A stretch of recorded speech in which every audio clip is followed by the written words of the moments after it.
Welcome. I'm Harmony Slater, your host of the Finding Harmony podcast. Over the past 20 years, I've taught thousands of yoga teachers and students to explore the intersection between ancient wisdom and modern everyday life, using mind-body practices to heal, awaken, and manifest their dreams from the inside out. This podcast is a sanctuary for those feeling overwhelmed by life's challenges. Are you ready to jump in and discover how these challenges aren't actually in the way, but are the way to finding harmony? Let's invite the magic back in. Well, welcome back. I'm so happy to have you here joining us today. My guest is Tara Mitra. She's a friend of the show and a dear friend of mine. And you might know her as an Ashtanga yoga teacher, yoga therapist, and also deeply involved in Vedic chanting. She is a lifelong student of the deeper layers of yoga, going beyond the physical practice, and is really a beacon for practitioners. Her journey is a powerful one, and we are going to talk about the importance of chanting, the importance of coming back to the roots of India as the home base of yoga, and what she's learned over all of these years of practice. And so Tara's perspective is just a really rich and deep one. It's coming from her lineage, from her heritage, but it is very much grounded in her lived experience of spending time in India, specifically Mysore, India, with Saraswati being her assistant for many years, and then also learning the pranayama practices from the same teacher as myself, Sri O.P. Tawari, and then continuing to deepen her learning by really following Krishnamacharya's lineage and going into the yoga therapy perspective and learning how this practice can be used in a therapeutic way to heal the body, to channel the mind, and bringing in mantra as well as pranayama as well as asana. And so take a breath, get out your notebook, and enjoy this conversation with the beautiful Tara Mitra. And let us know what your questions are. Reach out to us on social media, tag us, and we'd love to hear what resonated for you. What were your takeaways today as we dive into this episode? Hello, Tara. Welcome. Thank you, Harmony. So nice to see you as always. Yeah, it's nice to see you too. And where are you right now? Are you in England? Yeah, I'm in England. Still here. Still here. For the moment. It's between England and India mostly, but yeah. Beautiful. What do you do when you go to India? Usually, I still spend time with my teachers. I'm a little bit slightly devoted, so I'm continually with my teachers. Also, we have a Japamala company, so I'll go and talk to some people and find some ethical sources for the Japamalas, and either that or panchakarmas. That's usually what I'm doing when I'm there. Nice. Is it always in, like, you are mostly with the Desikachar lineage in Chennai? Yeah, the Sri Krishnamacharya, Desikachar, yes, but then all of his teachers are all over. So my teacher has asked me to come to one of his deepening process workshops and teach the asana pranayama chanting in the mornings for all the students. So I'll be doing that in just a few weeks. Yeah. And so it really depends. Sometimes it's global India, and then we have our own within these studies. Desikachar, yes, but we also do these other concepts. There's this Chitta Vidya, and we start looking at yoga as the Antaranga yoga. Yeah, looking at the human mind a little bit more, which is, as you know, one of my favorite subjects. So what part of India are these retreats held in that you're assisting on? This one is in Rishikesh. Nice. Yeah. And then the next one will be in the Western Ghats, so southern India. Beautiful. Yeah, Rishikesh is the new age bookstore of the world. Absolutely. Yeah. We go to the quieter spots at it, like in the ashramas, and yeah, we get off of the the main hub. I haven't been there for a long time, but I heard it changed a lot because the bridge got washed out on one of the ends of. Ah, right. I'll let you know when I go. I won't know. I haven't seen that. I just came from Haridwar. In January, we were in Haridwar and Yellapur, and yeah, so different Yeah. spaces. Yeah. Your yoga practice sort of started in the Ashtanga lineage, though, right? Yeah, well, it started actually trying to figure out what I actually liked. And I think that was it for the first 5 years. I couldn't figure it out. And so I had practiced everything I could possibly find. And at that time with work, I was jumping around and I had a pretty stressful job and I was still working full time. And I started to line them all up and I realized, wait a minute, all the things, of course, I was living in Toronto and then California. And at the time when I sort of started piecing it together, it was Jivamukti and Ashtanga blend and Maya yoga and all of these different, of course, people were making up yoga left, right, and center, but all of the different practices led back to one thing, no? And it all led to Ashtanga. So when I understood that, then I started driving out to Johnny Smith and spent quite a number of years with him. He was great. Yeah. And Yeah. then Tim, and then to India. And yeah. And then obviously it evolved into deeper practices or yoga therapy more. What do you say like drew you in that direction compared to Ashtanga, which is like, my pranayama teacher, who also, Shri Pitawari, always said like Ashtanga yoga is just exercise. Yeah. So what Yes, a was lot it of that the like drew you into more, I don't know, like a more variety of lineage practices?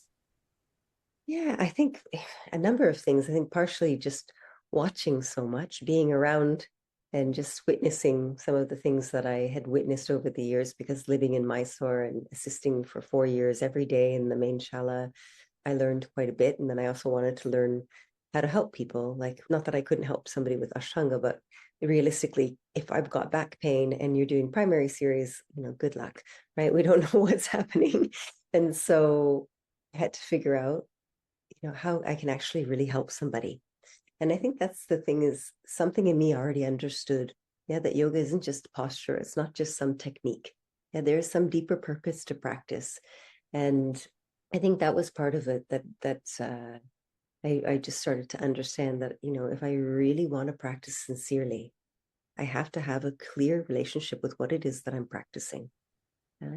And that is where I was switching, right? And I was already chanting. I've been chanting since 2010. I started studying Sanskrit and trying to understand a little bit more and deepening those practices. And from chanting, as you know, things just shift naturally. The curiosity will come in, and always sitting in these classes of, may I have known what was going on or not, but sitting in Yoga Sutra classes, Upanishad classes, Bhagavad Gita classes, Hatha Yoga Pradipika, again and again, just circling and constantly sitting in the classes. I think that something just naturally shifts. And I understood that there was something much deeper and much bigger. And I was very curious as well about Krishnamacharya and sort of following his footsteps a little bit, like what he was doing in Mysore, all of the practices that he was doing, the people he was teaching, and then followed to Chennai. Yeah. And learned a little bit, not a little bit, a lot. I'm still in that lineage. I still follow that lineage. I don't say I'm in one or the other. I mean, still following what Krishnamacharya taught, because the Mysore room, as it was in the beginning, as we know, right back in the early 70s or beyond that, it was anybody could walk in. If you were walking, if you could breathe, you can practice, right? That was the theory, but yet how many people are teaching like that? And so I wanted to be able to teach like that. And so I've learned it. And so I understand now that if you can breathe here, I can teach you something. So I work with people that are, in hospice, or they have cancer or knee pain, back pain, hormonal imbalance. I mean, it's quite beautiful. It's a really interesting and inspiring way to look at the relationship with yoga. It sounds like chanting and philosophy kind of opened up your mind to going deeper into other types of yogic studies. Absolutely. I think it's natural, no? If it's a ekagrata practice, no, it's all of a sudden me in this certain practice, and there's no way to be really chanting if you're really Vedic chanting and not have some shift take place, or doing japam or any of these practices. And the philosophy really starts helping us understand our person, right? Ourselves, our interaction with the world. Sankhya philosophy helps with this as well, right? If I understand how I process information, how I move through the world, and then I can say, okay, the whole world isn't the problem. Maybe I should start looking at some things that I'm doing, no, because it usually is there. What's wrong with everybody? I love that. That's such a key to actually doing true yoga is whenever we're pulled out looking at what the problem is outside of ourselves to like catch that tendency, that pattern, that habit, and turn it back on ourselves. Yeah, absolutely. The entire process of yoga is relationship, right? The relationship we have to ourselves and the world, how we interact, how we respond to it, what Mm-hmm. happens to us. And sometimes when you're so close, you can't see that it's even happening. And that's Mm-hmm. usually where you're sucked into this. I call it the cotton candy of the mind. No, you get it's just looping and looping and looping, and you're just so close to the dukkha or the struggle or whatever is happening that you can't see there's a problem and the world is the problem until you're able to stop and pause and step back, which is what all the practices give us, right? In all of our asana, I say this so much in samasthitihi, you're given the pause. If you Mm. actually go into samasthitihi in between all the postures, it's a gift. Yeah. Yeah. Yeah. Same Very with true. pranayama. Yeah, same with chanting. There's no possibility if you have that chandas, a specific meter, it's all there. I love that thread that you're kind of weaving because I feel that too, that whether it's pranayama or chanting or asana or even meditation, it's really like you go through sort of a process or a journey in a way, and then you come back to the stillness. And then you Yeah. go through another process or journey, or you get taken on a thought train, and then you come back to the stillness. And so physically in the asana practice, the samastitihi is really like that embodiment of like the stillness, that steady set point of just Yeah, absolutely. non-movement, silence, being with what is. And then you do this other sort of like posture or sequence of postures that sort of unravels into something. And then you come back again to the stillness, to the reset, to the Exactly. Yeah, it's like this pregnant pause. Like if I mm-hmm. can really look at it, it's just filled with meaning and all of it. It's just so brilliant the way it is. So I'm always like when people are skipping the tamasithis and going through all these fancy transitions, I'm like, that's great. Possibly, can you go back into samasthiti? Play with it. Of course, it's fun, but we've all done them and they're great. But it misses the point. It takes away that ability to slowly start moving inwards. And even like meditation, the mind does that. It takes you out on a train of thought, but then you're just constantly coming back to the breath, back to your center, back to that stillness, that silence within. And same even Yeah, with absolutely. pranayama, right? You have the inhale and then the pause, the silence, the stillness, and then the exhale, and then the pause, the silence, the stillness. And so it's really like learning how to be with the dynamic movement or the change, and then how to also come back and hold the center, I feel. Exactly. Like not getting taken for a ride, even though the thoughts are there, you can see them. It's when we get entangled, right? It's if I can see it and then I go off, okay, even if I do, no problem. There's a beautiful thought that's often used from my teachers that they say you train the mind like a child, like super sweetly, gently, calmly, you just bring it back. No problem. Okay, I went here, no problem. I come back. We know that the mind is, there's all these different concepts, right? They say that there's the monkey mind, but it's way beyond that, right? You have a mind that's a monkey mind, but not just a monkey mind. It's like a monkey that's stung by a scorpion, yeah, and a monkey that's haunted, and a monkey Yeah. that's drunk, right? Yeah. And then all of a sudden you do these practices, you start doing your asana, the monkey's not drunk, yeah. You start doing your pranayama, the scorpion bite is gone, yeah, and you start continuing doing deeper dharana practices, and then you're not haunted anymore. However, you still have a monkey, but now you can just watch the monkey. Yeah, so it's these beautiful concepts. Yeah. Yeah. That's kind of the key to really truly understanding yoga and what yoga is. And, Patabi Joyce would say this. And I mean, the Yoga Sutras say this, right? Yoga is chitta vritti nirodha. Yoga is mind control. Yoga is mind medicine. Yoga is really about how we're being with ourselves. And that's our mind, our spirit, our energy, how we're relating to ourselves in the world. And, I'm grateful for my mother because she would always say that if you see something you don't like in someone else, look in yourself because it's in you. That same thing is in you. So find it and fix it in yourself first. And then you'll notice it changes outside of you. And Patabi Joyce said the same thing. I was always kind of blown away about that. Like, if there's people who are, angry or hostile in your environment or doing things that you don't like around you, it's a reflection of that samsara, that seed that is still within you. And so go inside and purify, or, I hate that word Yeah. purify actually, but, Cleanse it, look at it. yeah, Yeah. look at it and work with the part of you that's like that. Yeah, it'll always be there, right? That is the mirror. Your mother sounds like a beautiful, beautiful person. What a beautiful thing to say, as to stop and to look at it, because it is. It's the outer triggers are what's triggering something within us. Yeah. It's Yeah. very interesting because when we look at pranayama, yeah, like prana and ayama, right? It's speaking about the expansion and the extension and the regulation of prana, right? We know that it's not just manipulating and I'm going to like hold these breathing patterns. It's exactly like you said, right? It's the relationship. It's my relationship to myself. Yeah. And if I understand that pranayama is not simply breath control, yeah, it's a process of refining the movement of prana through the entire system. I think this is so important because that is the main tool. And so we Yeah. prepare the system and we really start thinking about it. So the pranayama is the tool that shows the disturbance in the breath, right? We understand this. Yeah. Mhm. Shvasa prashvasa. All of these are discussed in the Yoga Sutras. And I think that that's also helpful when we see the yoga is just a tool, and it's not like, I don't know, I think sometimes people get caught up in sort of worshiping at the altar of a guru or a practice or a technique and miss the point that it's actually that prana or that life force within you, that it's actually much bigger than all of that. Yeah. That is the nature, though, isn't it? I mean, when we talk about this, I mean, we can get caught in all of these ideas if we don't have any stability within ourselves or any trust in ourselves or any stability. That is what you just said, right? Yoga's chitta vritti nirodha. Yeah, if yoga is the falling away of the movements or the fluctuations of the mind. Yeah, as we said, it's not suppression of anything, that the vrittis, these external thoughts, start falling away.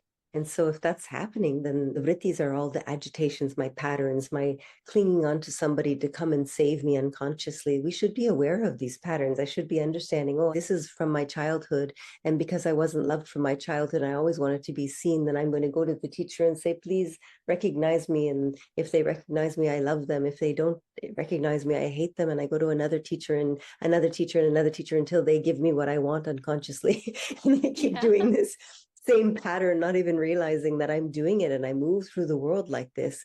Yeah, I want to be seen. I want to be famous. I'm not even understanding what is it that I'm doing. And then I'm rechanging the entire practices so I can be seen and loved. And it doesn't make any sense. The yoga is so discreet. Yeah. Yeah. It's a very different, the idea is what? Tara drashtu, if you go to the next sutra, right? Tara drashtu swarupe avastanam, the scene abides in its true nature. Yeah, it doesn't mean some mystical person is going to appear and come and save you. It means like it's a capacity for clear perception. And when the vrittis are agitating movements or dominating my mind, then my perception is colored. If my perception is colored, then if these perceptions that are colored slowly start falling away, then I can see clearly. Yeah, that will be blocking, but mostly we're not still long enough to even go there. How do you think sometimes people come into the practice of yoga in whatever tradition? I mean, yoga is so vast now with millions, maybe even a billion people practicing. I don't know. There's a lot. At least, yeah. So, with all of these people who are exposed to the practice of yoga and, to different degrees or different senses of devotion to it or dedication to it, I'm thinking from like the football players who are practicing yoga to stretch their bodies and like I, help them yeah. in their I sport used to to teach a group of football players years ago in LA. They're fantastic, sweetest guys. yeah, right. So They had like so many muscles they couldn't bend. exactly. So like using it that way, which is much more sort of like physically, therapeutically for sort of physical goals in mind to sadhus or people who are like fully using it for a spiritual goal or for spiritual means. I guess the question is like within all of that, how do we decipher what really is yoga and even using the term yoga. And does it even matter? I don't know. I think in a lot of ways it does matter. I think it matters more if you're a teacher versus a student. If you're a student, it doesn't matter. Just whatever makes you happy, just come. That is okay, right? Some people, there's different levels of learners, as we know, right? And people that are coming in to just come practice, no problem. Let them experience something. It doesn't matter what we're teaching. I think this also gets so hung up is that, even if we teach the football players or anybody else, whatever, they should experience one moment of peace, something that is calming for them. Yeah. Yeah. If we're going to go to this deeper level of playing in what is yoga, we're not even practicing yoga, because if we were, we would already be in samadhi. We're on the path to yoga. That is one of the first things. We're all saying yoga, yoga everywhere, but nobody's actually practicing yoga. We would be way beyond here. So I think that in of itself is the misunderstanding. But if somebody can find more peace, that's okay. It doesn't matter, right? If we can bring them some sort of quietness in the mind, and a good yoga practice, whatever it may be, is going to bring that in. And I don't mean like peace because I've practiced for 2 hours and I'm exhausted and I pass out kind of peace, or 2.5 hours, which used to be my practice. It's more like, can I experience this deeper level, right? Can I experience? And then do I actually notice that? Do I have the ability to sit back and see what's happening? Am I able to see my patterns, my programming, my past history, how that's coming through? And am I able to look at the samskaras, like you're talking about, or the vasanas, the samskaras that haven't come into the seed form, that hasn't come into full effect yet? Am I able to look at this? Am I able to actually remove and stop and change my actions? If I'm hurting people, if I'm hurting myself, if I'm moving through, everybody's saying ahimsa, ahimsa, but what is real ahimsa? It starts with us. Yeah, how are we actually interacting with ourselves? And that usually that self voice is driving all the rest of the behaviors, right? See me and be me, like, and it's so unconscious. So the first part is, start dusting, polishing your crystal, start removing some of these layers, start being able to sit still. Can I sit with this discomfort without having to change it? Yeah, whatever it may be, can I sit still? That is what the samasthiti will teach us. That is what the pauses in pranayama teach us. All of these things, even in chanting, my very bad joke is samasthiti of the tongue, because you can't chant without letting the tongue go each and every time for each and every syllable, or it's impossible. Yeah, all the sounds will be muffled. So if there's can I be able to first sit, even if it's one moment? And we always have those moments of silence. I think you've heard me say that before. The end of your practice, usually there's a moment of silence. Yeah, or when you wake up first thing in the morning, just before you actually come into reality, there's a few moments that there's just deep peace. You're not actually quite there, and the moment in between. So I always say, don't grab your phone. Just allow. Yeah, check in, see how you're doing. Really just start checking in with yourself throughout the day. Then you really start understanding, because yoga has nothing to do with anybody else. Literally, it's just our own understanding of who we are, how we interact, as we said already. Yeah, and a lot of the metaphors also, I think, are really pointing us in that direction, especially in Buddhism, like polishing the mirror, right? Why are you polishing a mirror? So you can see yourself more Yeah, clearly. polishing the mirror, or the concept of the vessel, right? If the vessel Yeah. is dirty, yeah, the vessel becomes so dirty, then if you have a dirty pot, you can't actually fill water in it, start cooking. No, you have to actually clean it. And so that is the entire essence of tapas, right? I have to come and I have to start cleaning this. Then once it's clean, then I'll be able to see clearly, but it doesn't automatically happen. So you have to stay at it. You have to keep going, and you need to have a very wise teacher that actually is able to help you, not inflict their personality on you and try to force them to do what you want to do. There has to be somebody that actually, because usually actually what the person wants to do, they want more and more and more. Like that, we know the rajasic person that wants to do 3 hours of asana should actually just lie down in shavasana.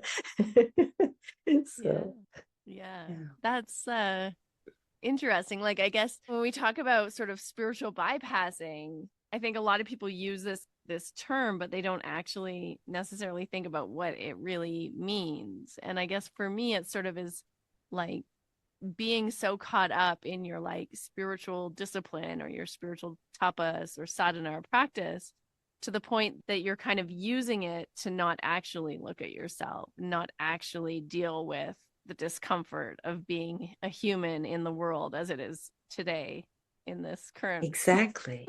I totally agree, right? This spiritual bypassing is to avoid reality. Yeah, rather than deepen my relationship. This is uncomfortable. We're all trained like this, and then we have to figure out how not to do it. This is uncomfortable. I don't like it. This is comfortable. I love it. And this is like unconsciously, I'm going to constantly build all of the things that I love, and I carry these things, and anything that's uncomfortable, I avoid.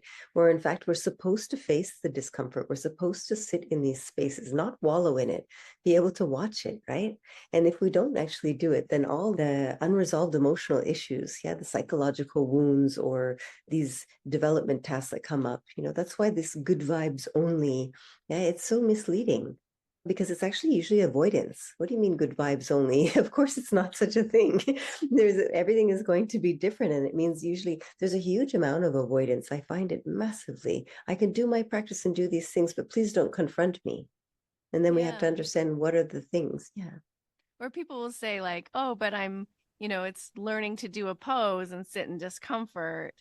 I'm allowing discomfort, or getting up at 4 in the morning is so hard. And so I'm accepting discomfort. But it's interesting because it's sort of like a trick of the mind, I find, where we tell ourselves that we're disciplining ourselves in this way, and that's the goal, or that makes it okay, everything that we do for the rest of the day or in our lives, because we're allowing discomfort. But it's still controlled discomfort, because you're like allowing discomfort in this area to this extent, and it's like you've agreed to it, whereas actually being able to sit with discomfort is sitting with the things that you haven't agreed to.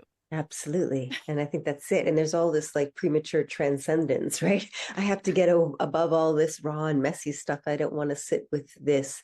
Yeah. And I have to let that go, but they're not really letting it go. They're suppressing it. Yeah. And so it's Mm-hmm. like, what's happening to all these things? Or I'm detached, but it's like I'm emotionally unavailable. Everything happens for a reason, but that's like, again, maybe I can just bypass it. I don't want to look at the grief, or I don't want to look at anger or accountability. There is a part in my life I remember for sure. I didn't want to, if anger came up, I was like, oh no, I'm supposed to be practicing. I'm supposed to be a yoga practitioner. I shouldn't be angry ever. And then it was like, Mm-hmm. well, of course, this is like one of the navarasas, right? It's one of the emotions that we shouldn't actually suppress it. But can I be okay with having these feelings? Everybody will have them. Even Dalai Lama talks about having anger, but he just doesn't dance with it. He just watches it. So, I mean, Yeah. can I sit with the grief and like all of these avoidance? Something happens and I grieve, but I don't want to talk about it. That's Mm-hmm. actually not really great. Yeah, of Yeah. course, when you're ready and calm, but the entire essence is that, to have this authenticity is we have to be honest.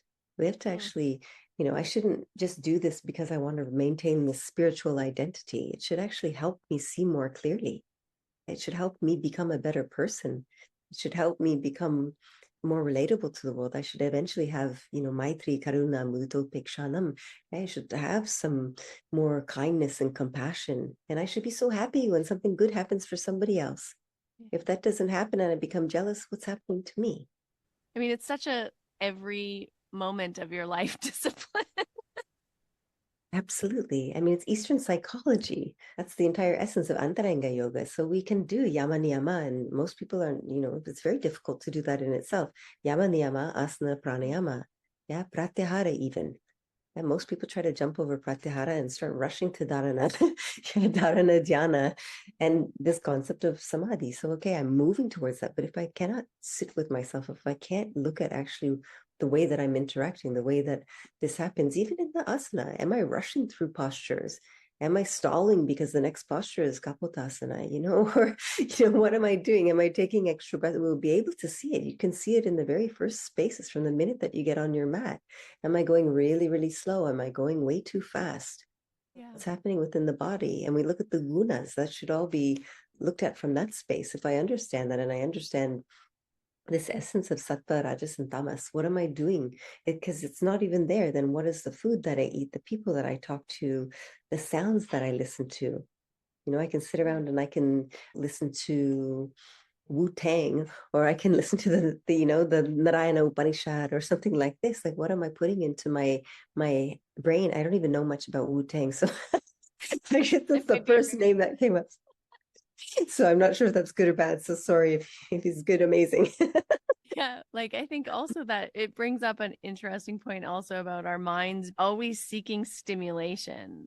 And there's something, and even like we feel like we have to do so many things in order to experience ourselves or to understand yoga or to bring about the experience of yoga. But I really like to challenge people who are listening that, I mean, one of the most profound practices I think you can do actually is to do nothing. Yeah, And just absolutely. like, don't even drink a tea or water. Just Yeah, go sit, look out a window, and do nothing for 30 minutes. Like, I really, really absolutely. dare you.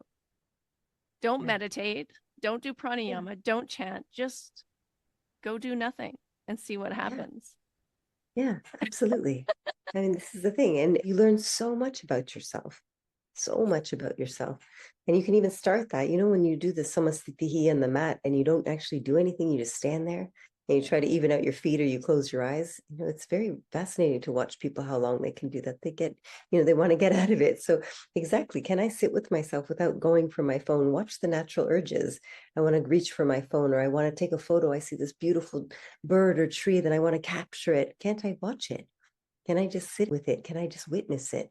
All of these things, and we jump out of the moment so quickly because, like you said, I want to experience this. I want to be here. I want to see this. Yeah, can I experience? Can I feel the wind on my skin? Can I just observe? Do I, without even that might be if you get caught in it, but can you actually just be there?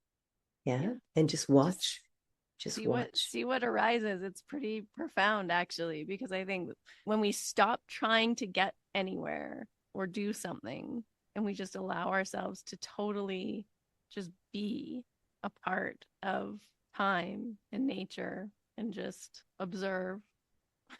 Yeah. And we're not given that time though. There's constant information just coming at you, right? And people, okay, I have to fill every single moment of the day so that I can be successful or I can do this or I don't know what we gain. I always find it so fascinating because we look at this from the lens of Ayurveda because I study all of these things to have the whole holistic view. And the concept of Ayurveda is so interesting because we're talking about the system, we're talking about health.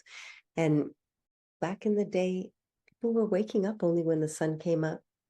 They plowed the Yeah. land that they owned. They grow their own food, go inside and cook it. So the body's strong from going out and working in the fields or digging up your vegetables and being in nature, then going inside and cooking it. And again, mindfully quiet. There was no radio and things, right? Back in the day, it was just the sounds of nature or anything else in the house.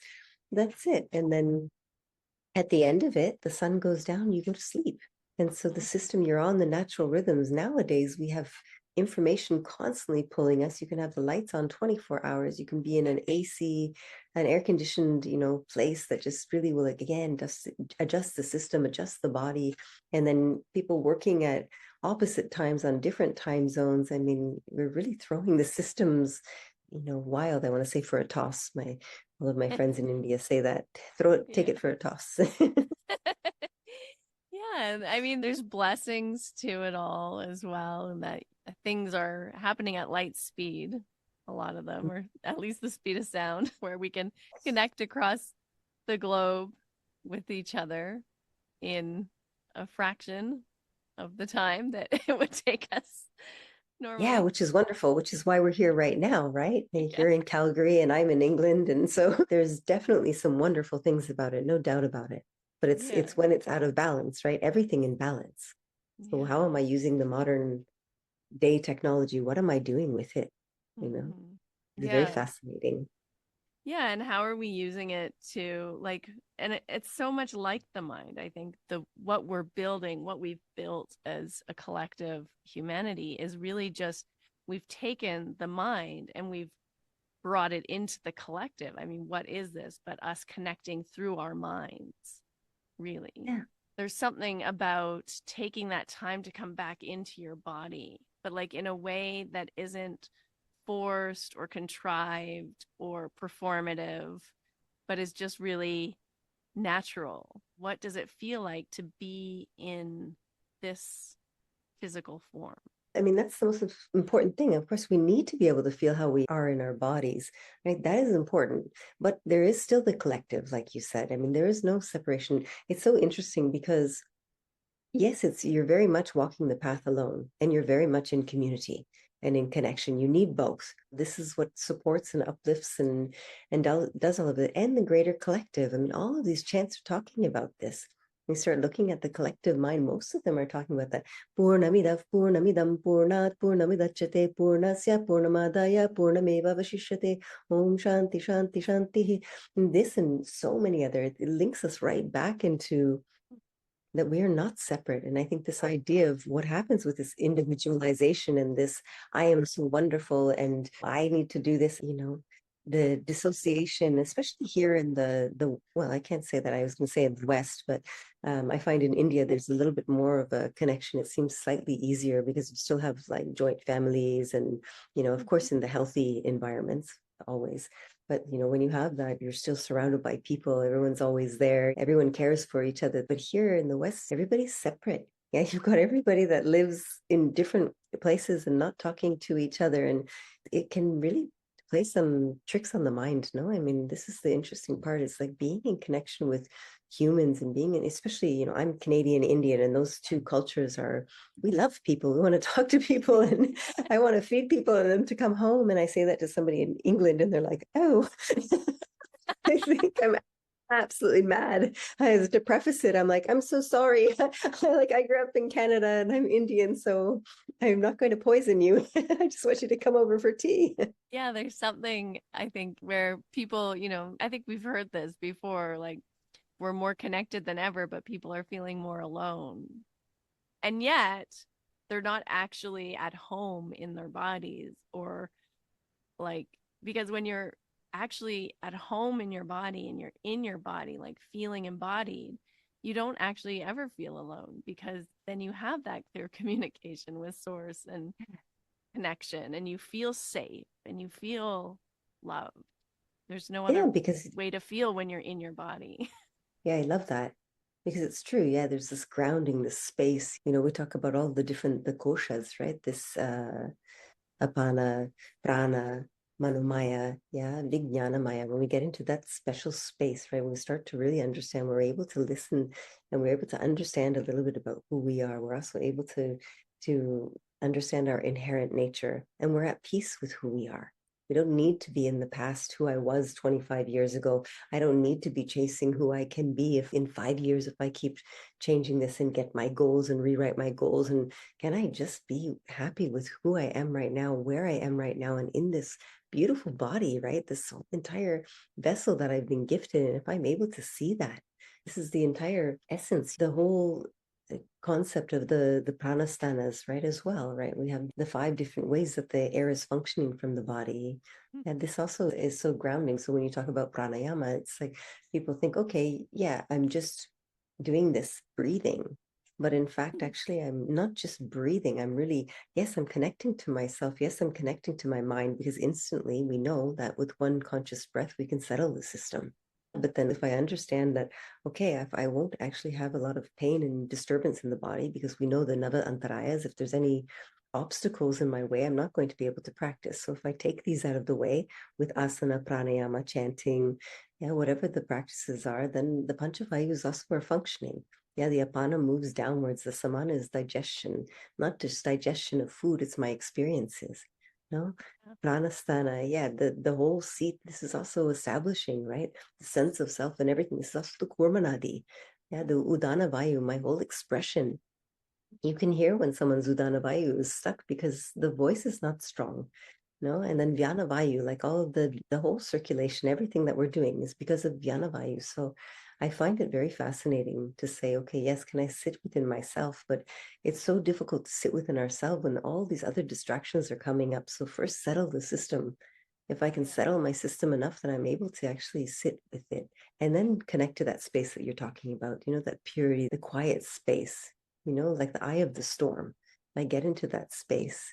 Yeah, the eye of the storm, exactly. And the Mhm. breath is like really the key, I think. The breath is such a key. I don't know if we like talk about it enough in yoga practices, even though we talk about the breath a lot, but really understanding that it's what helps to unlock our subconscious mind. It helps to bridge the subconscious to our conscious mind. It helps to bridge the body and the mind together. It takes what is unseen and brings it into the scene. And, it connects us to our emotions. It connects us like to our entire energetic field. And I think we don't really, even though we talk about the breath being central, we don't really understand just what a powerful tool it is. And it's not even a tool, it's a part of us, right? It's like the most Yeah, intimate part of us. absolutely. We talk about it as the great friend, right? You can forget about your breath and it's Yeah. always there, right? It's like a good old friend. Then you're like, oh yeah, you're here. And there's still no problem. I'm still happily breathing away. But then when you fine tune that, I completely agree with what you're saying because the breath is so powerful. Now, if I can refine this breath, if I understand, okay, if I breathe like this, here's what actually happens. If I Mm. try this, then here's what actually is happening. And if I'm, it's very much a single pointed practice, right? Mm. Ekagrata. So I'm bringing my awareness, I'm dropping all of the attention. If I can drop the attention off of everything else and just be aware to my breath, can I sit and just watch my breath? It's enough. Yeah, then can I go to the deeper? But even that, how many times are we able to just sit and stop and just observe our breath? What's actually happening? Knowing when I hold my breath. Uh, Most of us with no problem inhaling. Everybody can take a nice deep inhalation, but exhaling is where things come in, right? So we're looking at that, and it's also linked to the parasympathetic and all these other concepts. So even just lengthening out the exhale, even just a simple om, even, if you don't like the sound of om, it's too weird. Amen. You can use anything. You can, ma, yeah, ru, you can use any Yeah. kind of sound, right? It's just trying to lengthen this out. And then you work in the nervous system. So beautiful. I mean, this is the entire essence of Vedic chanting as well. But can I connect to this space and quiet and create this stillness within myself? Pranayama is so subtle. Yeah, asana is Mm. very gross. We know I do this. If I do this movement, then great. I understand that I do this. Okay, now I've able to wrap one leg around my head. Okay, now I can do two legs. So there's some physical, I can see I've done this. I think this is so tangible. And so I think people like it because of that, which is no problem. But then the subtle, like pranayama is so subtle. You people don't know what it's doing. You really have to stick to it. Yeah, and Yeah, you have to slow down enough in your powers of observation to feel it, to see it, to sense it. And I think our minds are going so fast. And even in our asana practice, it's my experience that you can do an asana practice and your mind can still be going very quickly, and mm, oftentimes you're, say, doing primary series, and then all of a sudden you're in Janu Shirshasana A or B, and you're like, how did I get here? Like, what happened, right? That's not mm. samadhi. No, People think I it's mean that's them it. not being in their mind. It's actually them not being in their body. It's them being Yeah, in their not mind. exactly. I'm like, it's been so many years that I don't, yeah. I'm trying to think if I've experienced that. It's interesting because if you really are following, like if you say for Ashtanga, if you're really following Tristana, like really, ideally, if you're really utilizing this and you're looking at your breath and your drishti and the posture itself, and then you're continually looking at the breath. Like this is exactly it. That's where injury happens, right? The breath becomes held, or, I'm not paying attention anymore. Or in my case, my 12-year-old Kapotasana injury, I held my breath because someone's feet came by and they weren't those of my teacher. And he started, so I held my breath. But the thing is, yeah, you can completely disassociate. But I think all those patterns that we were talking about before that take place in regular life happen on the mat. Am I Right. avoiding it? Am I disassociating? Am I able to be here? Like what's actually happening? So in fact, you should be able to see all of it from an early space. It's not the teacher's job to yell it out. It's the student's job to observe it and notice. And maybe if the relationship is there, maybe eventually they can gently say something that alludes to it and they can figure it out. But actually, if you practice the whole essence of practicing the shastras, the darshana, yoga is the darshana. So if you're practicing these supporting texts, yeah, the Yoga Sutras, you start really looking at yourself, you'll see it. You'll know. Yeah, and trusting that it's a process too. I think that's the other thing that we have to always kind of keep in mind is when, I always love to say this, like when you're exploring the infinite, it's an infinite journey. It's an Yeah. infinite process. There's no Yeah. You're never going to get there. Sorry. Well, yeah, because pranayama is not something that we're doing. Yeah, it's a process through the system, right? And each time that you're processing, it's becoming more and more refined, like you're saying, more balanced, and you become more perceptive. That is the essence, right? And then the movement of prana itself becomes steadier. The mind becomes steadier. Yeah, that's the actual, what's happening, what is happening in my body and mind.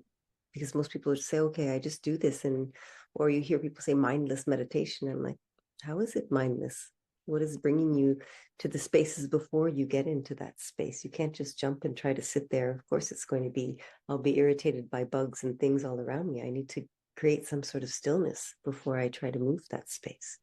Yeah. But even if you do, that's still also part of the process. Yeah, absolutely. It's still there. Yeah, all the Vipassanas I've done, I've certainly experienced all of the full spectrum of colors from Yeah. meditation.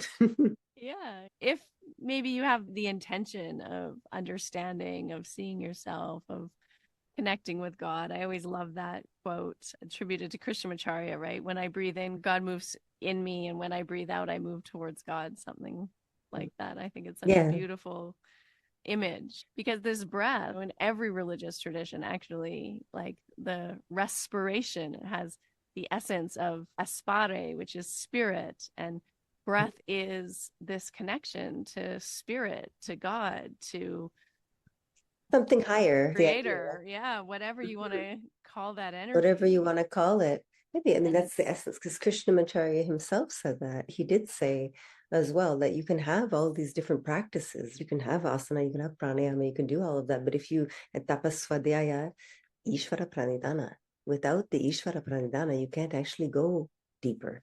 And so this is the exactly. idea. So I can do my tapas, I can do all of the asana things, burning off and polishing. Yeah, Svadhyaya, I can study myself and actually study the supporting texts and Ishvara, connect to something higher. But if I'm stuck in this space that nothing is higher, I hate everything. And if I'm in this, it's hard to get to that space. It doesn't mean that you have to connect it, like you said, anything, Allah, Jesus. It could be the sun, the moon, the stars, the earth. It doesn't matter. Something beyond myself.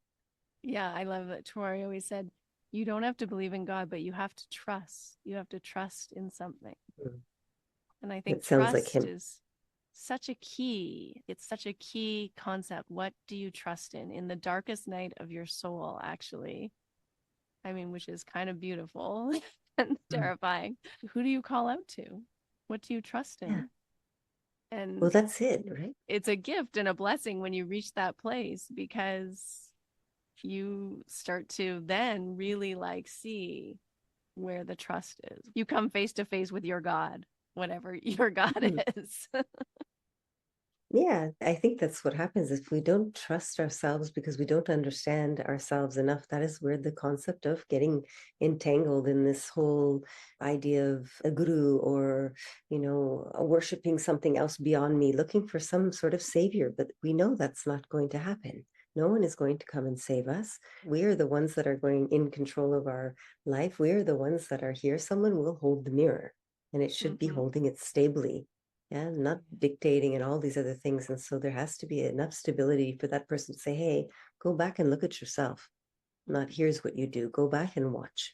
I think this is why the idea of the guru has Mm-hmm. been so misunderstood, right? A guru doesn't mean blind faith. I need to go and find this blind space. And considering how we see our worlds, we talked about Sankhya philosophy, how I come through the world, how I take in information. Here's my processor. Everybody that I've met to the time I'm born has programmed me to believe all of these different things. Now I believe all of these things, and now you're going to come talk to me about a guru or something else. I'm going to have a hard time making sense of it, right? I forget that. I don't want authority and I don't need this. And it's not about authority. The idea is the one that is removing darkness. Yeah. Mm-hmm. It's not actually giving you anything new. It's removing the cover on yourself, removing what's actually everybody has that light within. We all have this spatika or this beautiful fire that's there. It's hidden. And so the person brings us back to ourselves clearly so that you're able to see, and then you can see. But saying I don't need a guru in the beginning and then riding around in our own thoughts and running about, sometimes we can't see it clearly. So it's basically like I want to do the work, but I'll do it all with distortion. So the whole work of the entire Patanjali Yoga Sutras is about clarity of the mind. Yeah. How do I be able to see the distortion that I'm looking through? Yeah. And if I can see my conditioning, if I can see my vrittis, if I can see the gunas, what's happening to me, if I understand how this is all happening because of what I eat, how I interact, my beliefs, and everything experience is filtering through prakriti, which we know is all the gunas, sattva, rajas, tamas, which is constantly changing. We know my perception is conditioned, right? So it's already colored. And if I'm coming through here and walking through the world, how do I correct that? Yeah, first I have to look at my conditioning. Yeah, because that is where the only time, and this word guru is so unusual, but it doesn't mean what it's been perceived to mean.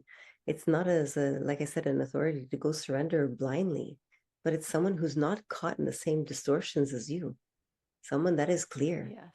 I love that. Someone who is clear, who isn't caught in your own distortions. I think that's also where Buddhism is so helpful. And yoga has this too, but just Buddhism has sort of really laid it out in the triple gem, which is the Buddha, which could be your guru or a teacher, the person who isn't caught, right? Because Buddha just means the one who's enlightened, the enlightened one, or the enlightened energy. So it could be your concept of God, even, or Jesus, or, Yeah. Krishna, or whatever, right? But the ideal sort of enlightened path, let's say, Mhm. and then the Dharma, which is the teaching, which is the wisdom as we're learning and walking the path, what's being revealed. And then the Yeah, Sangha, which is the community. Because sometimes I that's think it's hard. We don't have a guru, maybe, right? Or we can't be with our guru or a teacher, or, maybe we're Christian. And so we're like, oh, well, Jesus is my guru. That's great, yeah, right? that's Like fun. that, or Buddhist, and you can say Buddha is my guru. Find a relationship, and that, or Ishvara, right? I mean, that's the whole point of Ishvara. It's a special type of Purusha, a special type of person who isn't affected by kleshas or karmas or time, who's beyond the Yeah. confines of the mind and the problems that humans generally have.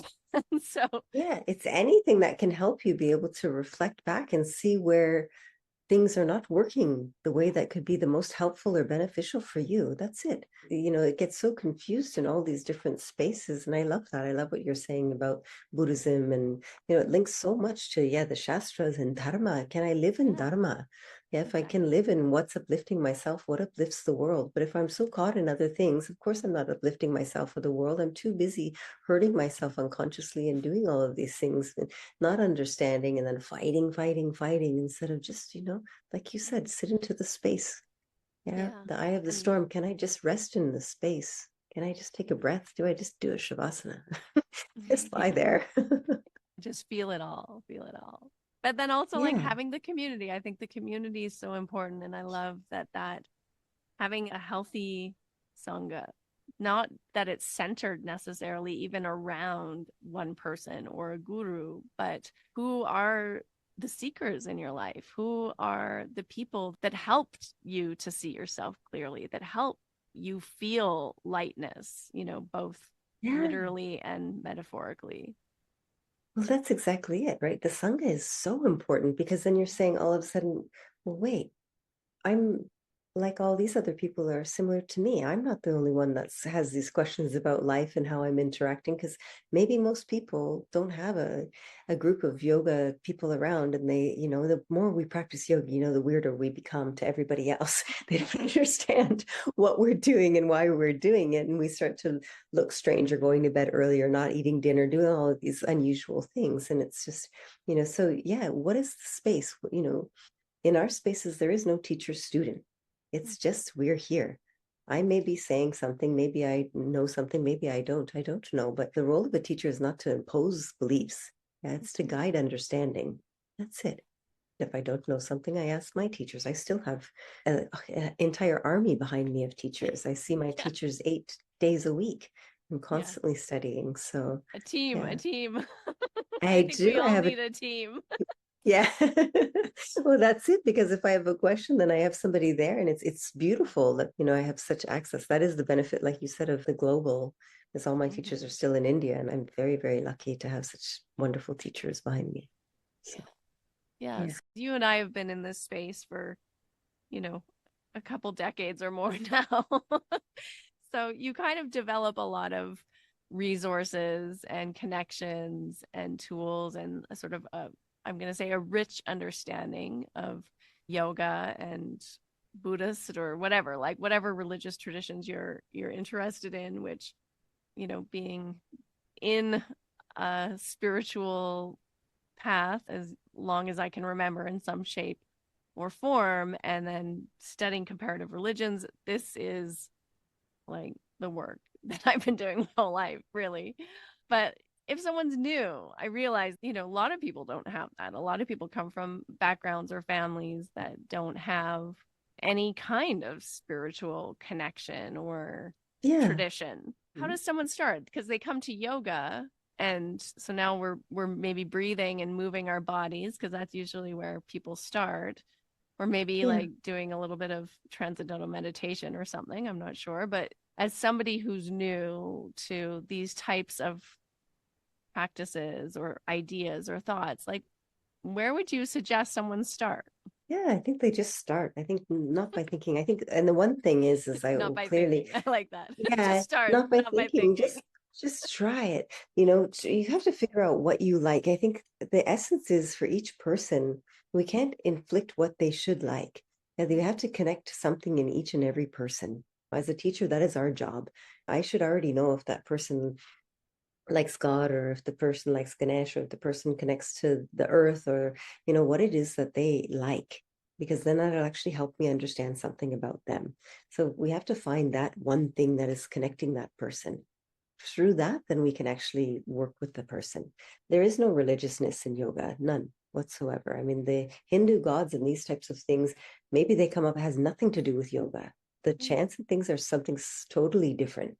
Yeah. And the opening and closing chants, if you're looking at most of the chants, they're not related to God. So I just clear that up. And so, yeah, maybe we say the name of gods at certain times.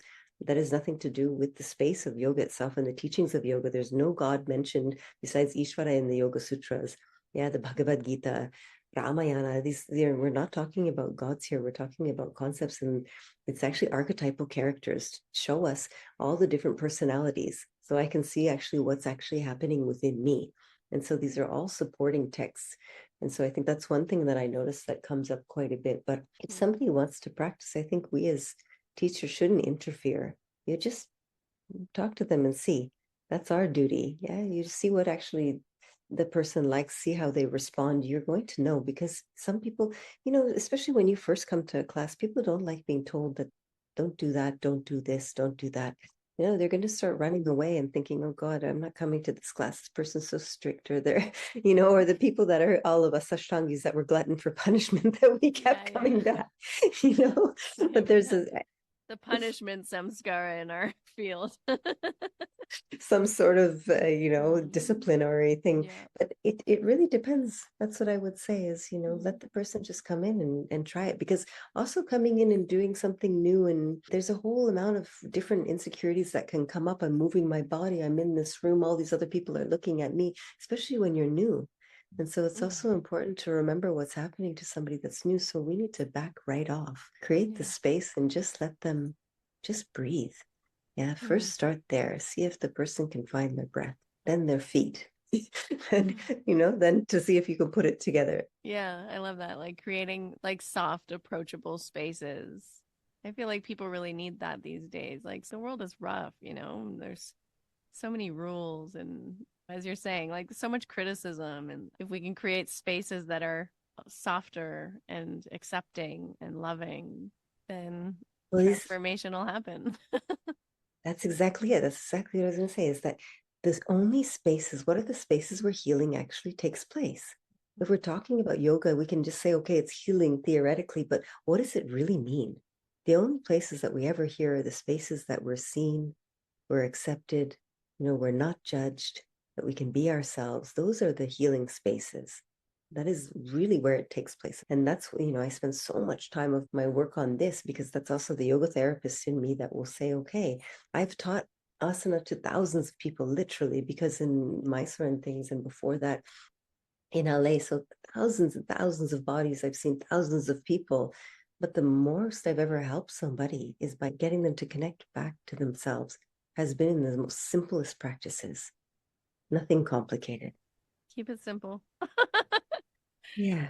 Yeah. And like use your practice in a way that's for your healing, for your integration, for your coming back into wholeness, remembering yourself, bringing the pieces and the parts of yourself back together. I think if you can have an intention in your yoga practice as a practitioner, that's going to be the most beneficial for Yeah. moving. And I'll, yeah, absolutely. And also notice that if I'm overdoing it, if all I'm doing is I'm constantly trying to heal this and heal that and heal that and heal this, then take a break.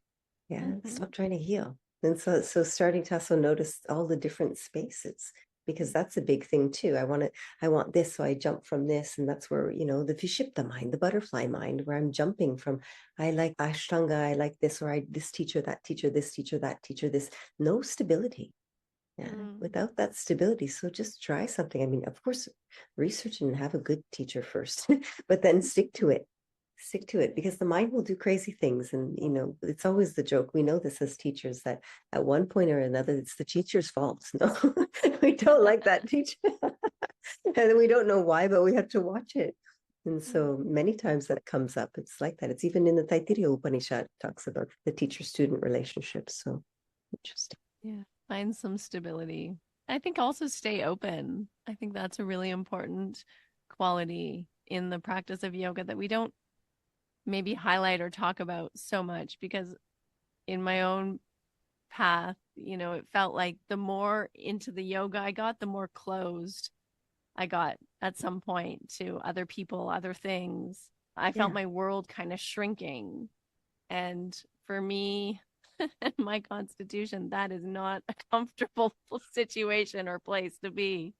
And I also feel like it's not actually the intention of the yoga. It's not supposed to shrink you, it's supposed to help you recognize how truly expansive you are as a being, and Yeah. how also similar you are to everyone, like how everyone is having the same struggle. You are actually everyone, and everyone is you.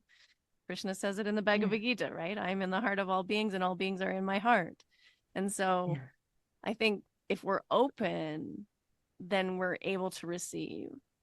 And if we're closed, we're shut down. And I think that Yeah. that's an important kind of concept just to bring into an intention to your practice as well, because it's really about, yeah, staying open to receive, staying Yeah, open to see, to hear, to have those eyes, to understand. definitely. I mean, yeah, as a student, it's always a space of beginner's mind. Yeah, we'll never learn anything without you come into a class and say, I know, I've heard this, then not teachable anymore. Yeah, we all know that. Yeah, you see Mm-hmm. that. And then also in the world, may I be open? Okay, I can practice yoga, but I still can go to work. Still can talk to the people. Although they don't practice yoga, doesn't mean that they're that different. No problem. I can still integrate into my family and with my friends. And so maybe things are slightly different, but I can have an open mind, remain open, but also remain intelligent. You have to have a certain intelligence and steadiness and groundedness, because in that space I will remain open. Then I can just, oh, well, I should just love everybody. That can also be the other flip side of it. And I've been burned by that, because I should be yogic and I should love everybody and everyone should be peaceful and harmonious. And that was a big thing for me. I was like, well, I should, that's actually not true, because, ritam vadishyami, satyam vadishyami, all of these tanma mavatu, tadvattara mavatu, like all of these concepts, speak truthfully. You should also be direct. A lot of people don't like direct. Yeah, this is the way that we're taught, right? There's a level of being direct, and I should be able to hear something directly, not hurtfully, because ahimsa is still always in that. But if somebody says something to me clearly and directly, I shouldn't have a big reaction, and give gratitude, right, to the teacher that knowingly or unknowingly teaches me. Yeah, so much wisdom in all of these chants.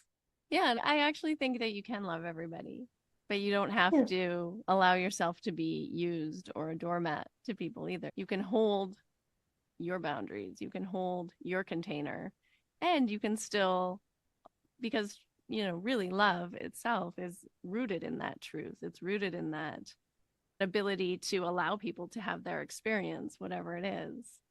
and Absolutely. and it's rooted in that trust that everyone is doing what they need to do exactly the way that they need to, and trust that something greater will come of all the things that we don't understand in our little human minds. I love what you're saying, because this whole idea of course, boundaries are huge, right? There should be trust, and there should be all of the love, and all of these things are there, right? It's everything we've just been talking about that kind of links it together. And this is, the essence. Yama and niyamas are this: the boundaries of myself, the boundaries of others. If I can understand that, I should start with that. So I don't Yeah. break the boundaries of others. I don't break the boundaries of myself, the discipline and all the other things that we have to take place. Yeah. So yeah, there's And nothing you wrong with having that. strong boundaries, you having clear boundaries is actually loving Yeah, other people. It's actually compassionate, absolutely. because then people know Mhm. exactly where they stand and they know what to expect. And that's Ex- being in a healthy, clean, loving relationship. Love isn't messy. Love is super clean, super clear. Yeah, yeah, absolutely. That might be messy, but it's usually our emotions and things that come in to make Yeah, it this way. true But love, yeah, true unconditional love. love. Yeah. The emotions are very messy at times. Yeah, But the nabarasas, they will come in. yeah, They that's will the be love there. I'm talking about. Understood. I mean, but that love is developed from, a really, to be able to feel those spaces, to be able to sit in those spaces, develops merely from strong practices. And I don't mean aggressive or force, but, consistent, clear practices, like you're saying, moving towards that. And that is the essence, right? We're moving towards that meditative space. We're moving towards the stillness. Yeah, that will naturally bring all of these experiences. What we talked about earlier, Maitri, Karuna, Utopikshanam, that is a byproduct of practice. You can't Yeah. force it. Yeah. Yeah. Joyful for the virtuous, friendliness to the happy, compassionate to the suffering, and indifference or equanimity to those who are struggling with evil devices. That's exactly it. Equanimity. That's a big, big practice. That's why we're practicing samsiti, That's You right. start there. Equanimity. Keep coming back. Just keep coming back again and again. That's the first Yeah. starting point. Well, thank you so much for being with me today and having this deeply philosophical conversation about yoga. It was so nice and really rich. I think it's so nice to have conversation about what practice is and the essence of practice and what we're doing when we do all these Yeah, things like pranayama and chanting and asana, and like where are we going with it and what does it all mean, because I think it's easy to get misled or sidetracked in today's world. absolutely. I mean, isn't that the great question of the universe? In doing what I'm doing, what am I really doing? If we Yeah. just remember that and ask it again and again, it will help guide us. Yeah, Yeah. beautiful. It was so nice to be with you, Harmony. Always is. I just Thank love our you. conversations. Yeah. Thank you. Tell everyone where they can come find you and chat with you and do all your online offerings. You can always find me taramitrayoga.com. And yeah, we do the mentorship program. Yeah, lots of Vedic chanting classes. Yeah, all types of things. Just continually, yeah, with Upanishads, Hatha Yoga Pradipika, Bhagavad Gita. I mean, you name it. There's a continuum of classes. Yoga Sutras I teach every week for years now. So we just, yeah, there's always a continual way to practice, study. So Beautiful. And they everybody's can reach out welcome. to you on Instagram too if they want. Beautiful. Exactly. Thank you Thanks, so much, my love. Harmony. Wow. I hope you loved that conversation. I hope you got so much out of it. And make sure that you share it with a friend. It's so important to just share this information about yoga and to have these deeper conversations about spirituality and the more esoteric aspects of the yoga practice, and keeping the yoga connected to its roots and to its heritage and to the land from which it arose. Especially if you're teaching yoga, these are really important conversations to have. And so if you are traveling or if you live in Portugal, I would love to see you June 25th to the 28th. I'll be teaching at Lisbon at Agora Yoga Lisboa, and July 7th to the 11th, I will be leading a 5-day immersion in Faro at the Ashtanga House Faro. You can find all the details for these trainings and intensives and workshops on my website, harmonyslater.com/events. And until next time, keep listening, keep practicing, and continue to find harmony. That's it. We've concluded another episode of the Finding Harmony podcast. I just want to thank you so much for doing the work that changes the world, starting with yourself. It truly does make a huge difference. Please make sure you have your automatic downloads turned on wherever you listen so you don't miss any of the upcoming episodes. I have so much more magic I can't wait to share with you. Lastly, if you're on Instagram, I love connecting and hearing from you. So come on over and say hello at Finding Harmony Podcast. And you can also come say hello to me personally at Harmony Slater Official. Thank you again for being here. I cannot wait to share more with you in our next episode.